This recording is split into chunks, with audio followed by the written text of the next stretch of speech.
Now, Labour say they will introduce new targets in England aimed at reducing deaths from heart disease, strokes and suicide if they are elected to government. Conservatives say NHS waiting lists are higher in Wales, where Labour is already in power. Well, we're joined now live on Breakfast by the Labour leader, Sir Keir Starmer. Good morning to you. It's quite a list, quite a list of commitments. Faster ambulances, shorter waiting lists, more choice for patients, new IT systems. Where's the money coming from?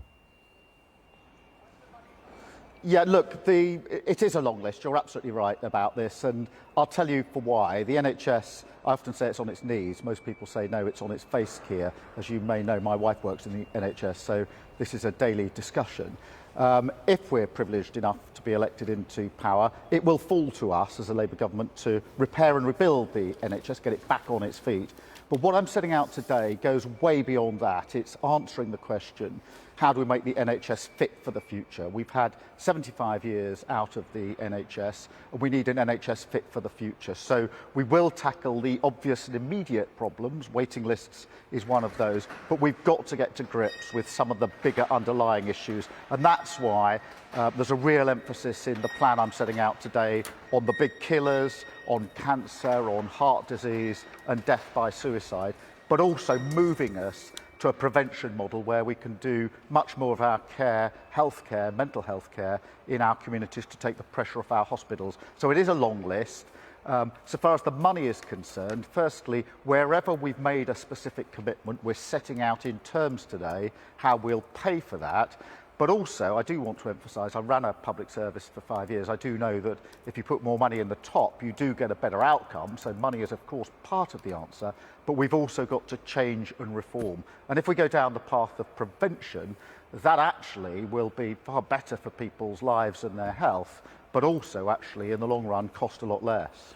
OK, so not very specific at the moment about exactly where the money's coming from. The current budget for the current year for health and social care in England is £180 billion.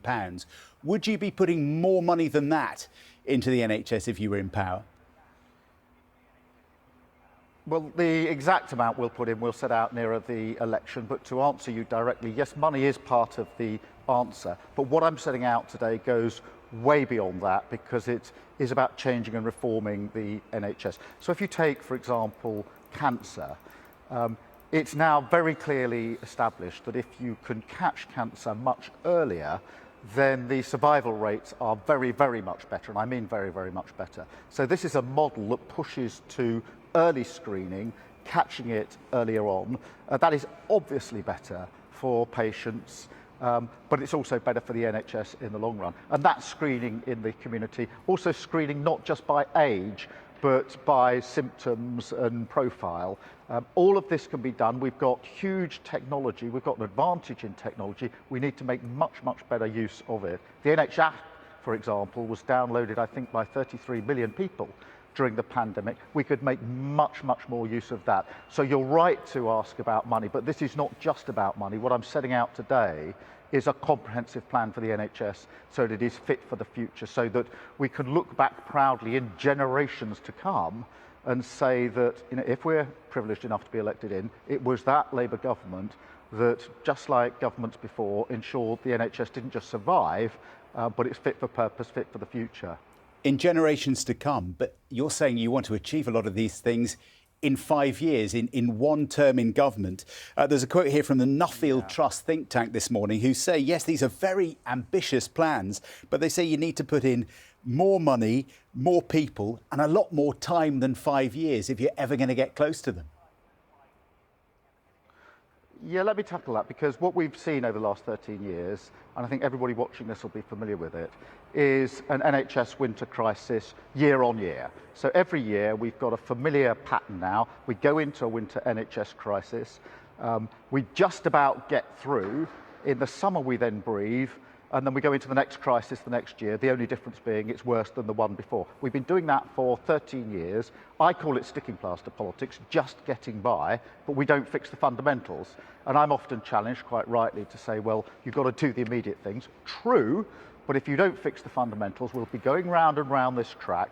with the NHS getting worse and worse every year without fixing the fundamentals. I'm not going to allow that to happen under an incoming Labour government, which is why what we're setting out today is not just a plan but a mission, a real sense of purpose. What we're trying to answer is the question, after 5 or even 10 years of a Labour government, what's the change that you would expect to see?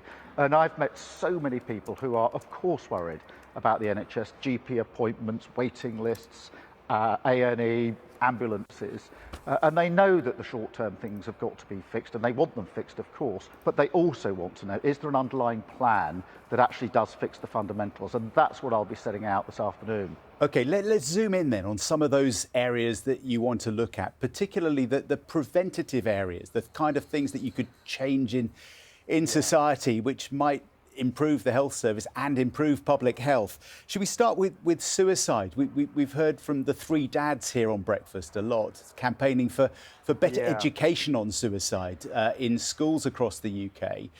Are you prepared to commit to that going onto the curriculum? Yeah, I've met the three dads and I've listened to their proposal. I have to say they're quite incredible in terms of what they've been through and their ability and determination and commitment to then turn that into something which hopefully will benefit other people. I'm not sure I could do that if I'd been through what they've been through. So we're talking to them about their proposals. My Shadow Secretary of State has met them.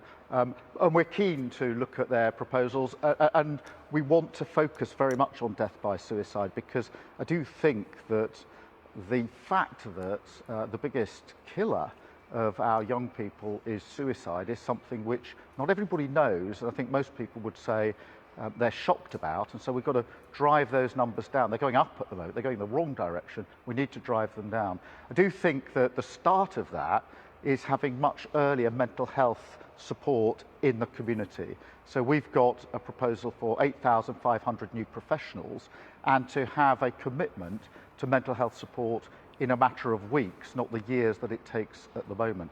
I do think there's also room, and I think Three Dads are very, very keen on this, understandably, for mental health support in our schools, so that our children and young people get the support that they need. And so that is one of the areas where, as well as, if you like, fixing the immediate problem, we've got to focus on the big killers, and sadly, very sadly, suicide is one of them. Keir Starmer, should we just broaden this out a little bit? We're talking about preventative measures. Let's talk about things that might affect the health, the long-term health of people who are watching our programme this morning. Let's talk about obesity for a moment. Would you ban junk food advertising before 9 p.m? Yes, I think it's well overdue. I'd also extend that not just to junk food, but sugary food and vaping as well. The government's toyed with this and then it's backed off. I think that's the wrong thing. We have to protect the health of our young people, and that requires us to put in place pretty solid bans on advertising to children, and that's what we'd be prepared to do, and I'll set out the details of that when I make my speech later on today. As you are, I'm sure, very well aware, we are in the middle of a cost of living crisis, aren't we, at the moment? And lots of people are terrified by their supermarket food bills. Would you ban buy one, get one free deals that are on perhaps the foods that aren't the most healthy, like high fat, high sugar, high salt foods? Would you ban buy one, get one free?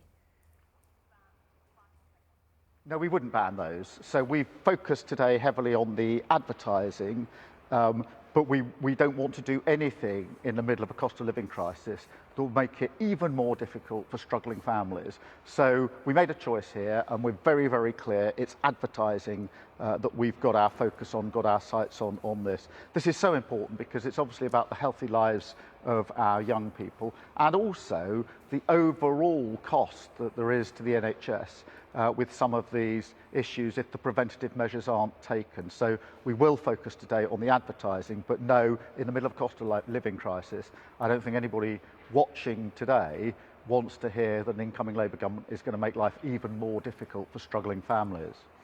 Labour, I know, is calling for an investigation into the situation surrounding Suella Braverman after it emerged that she sought advice for arranging a private speed awareness course. What would you like to see happen?